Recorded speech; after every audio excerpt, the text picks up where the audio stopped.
Hello beautiful people, welcome back to my YouTube channel. Today I'll be doing Katie's makeup.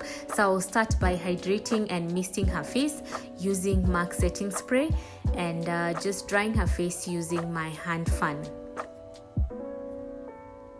After that, I will use my Pond's moisturizer to just moisturize her face, and the brush that I'm using is a Real Techniques. So I'm using this brush to just spread, then I'll warm my hand and spread it some more, make sure it enters and moisturizes her skin properly.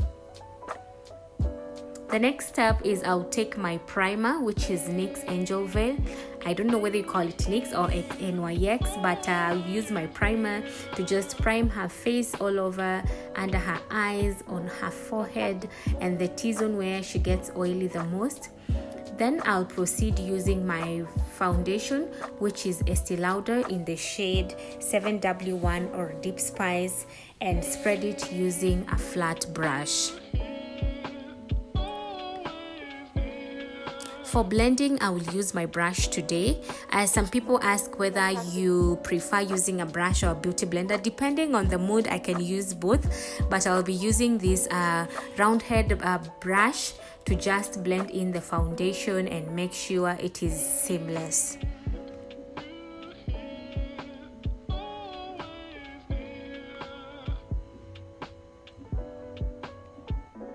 Fantastic. The next step, I will take my concealer, and the concealer that I'm using today is LA Girl's concealer, and I'll use two concealer. One is Chestnut. Chestnut is one shade lighter than her skin tone, and at the center I will use Fawn. Fawn is a bit lighter, and I wanted to give it a gradient look. So before I start blending, I will set my concealer and blend it using my beauty blender. So make sure you're dabbing, you're not swiping. And this client seemed to be very happy. She's not a client, well, she's a friend and a sister, but she was extremely happy me doing her makeup. And yeah, so I was just blending and making sure that the concealer lies flat on her face.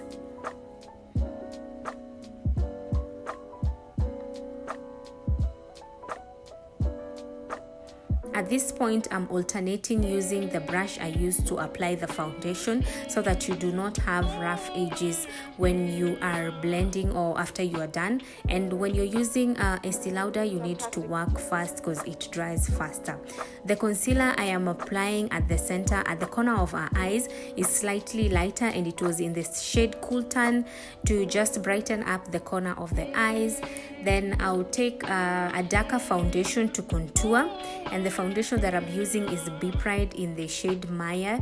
So I'll just blend the edges just to give her some depth and to just give her some definition on her face, so that she doesn't end up having a round face that doesn't have nothing going on much.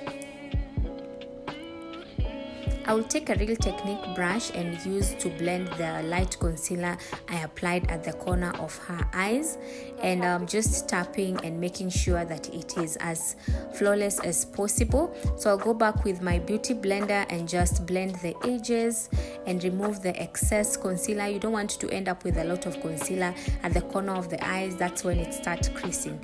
Well, you can see my face. I don't know what she said, and she seemed very happy about it. But yeah, so before using setting powder, I used my Clinique to just set under the eye. Then I proceeded to use my beauty blender and the Sacha Buttercup to just at this point I'm setting, I am not baking, so I took very small amount of setting powder and applied under the eye, and I was damping it. I was making sure that it has set well. So there's a difference between setting and baking. So this point I am just setting and making sure that I'm setting the places I had highlighted, and also smiley lines. Well, she likes laughing, so she wouldn't miss one for obvious reasons.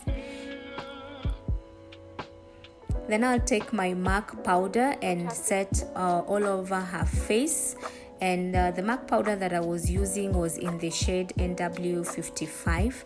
So I'm just setting all all her face, and just making sure that it's seamless. A powder will also help you set the edges that were not set properly before the powder, the overall powder. So this will help also smoothen the whole process and make it look more seamlessly. So I took my bronzer, which is CoverGirl, and I noticed it was not dark enough, so I went back to my Ezekiel powder palette and I used the darkest shade to set her contours. Then next I'll just take now a generous amount. Now this is where you bake her under eye, and this helps to absorb just any excess concealer or oil that is deposited under her eye, and also to catch any eyeshadow fallout that will end up falling on her cheeks or under her eyes. So the pomade I'm using to draw her eyebrows, I made it myself because I couldn't find a proper shade that suited what I wanted. Most of them were either too light or too dark, so I ended up mixing, and yeah, this is my homemade pomade. So I'm blending her nose, and after that I'll use Benai Clown White to act as a primer. Then I'll take my light pink, I can't remember the name, from Morphe 29A palette, and just first I was just very light-handed when I was depositing the eyeshadow, and then later on I'll go back and do another layer. So I'll blend the edges using a burgundy color, which is slightly dark maroon. And the key to blending the edges is be very light-handed and make sure that you blend the edges correctly. You wouldn't want a situation whereby your edges are very sharp and one can see them from far. Like eyeshadow that is not well blended is not attractive to look at. So I'll go back to my Ezekiel powder palette and take a dark powder and just set under her eyebrows to also give it a flawless look. So at this point I'll go back to my light pink eyeshadow and I'll just deposit some more to make it more pigmented. I will apply mascara on her lashes before I do her wing liner, where I will apply my lashes. So the liner that I'm using is Inglot, and Inglot is the bomb. When I tell you this liner is well pigmented and it doesn't fail you, it applies easily. Yeah, this is the eyeliner to go for.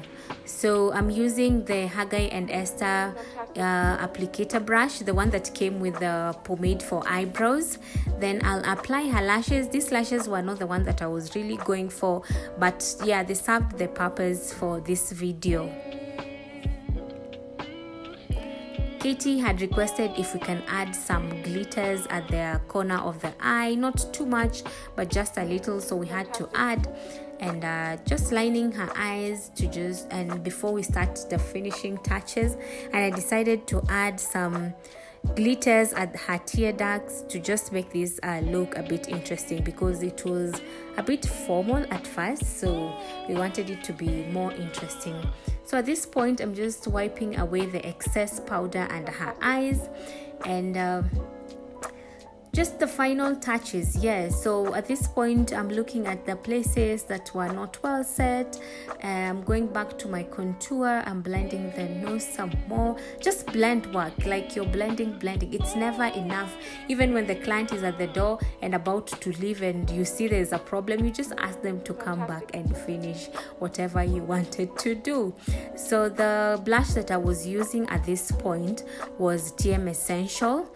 I can't remember the name well, but I'm using the butt of my beauty blender to just apply this beautiful blush that works wonders on melanin skin. And then I topped it up with the powder blush, the same company, TM Essential, and just here and there. So I asked her to smile so that I can apply some highlight, and the highlight I'm using is Black Radiance. The shade I think is deep. I think it's the darkest.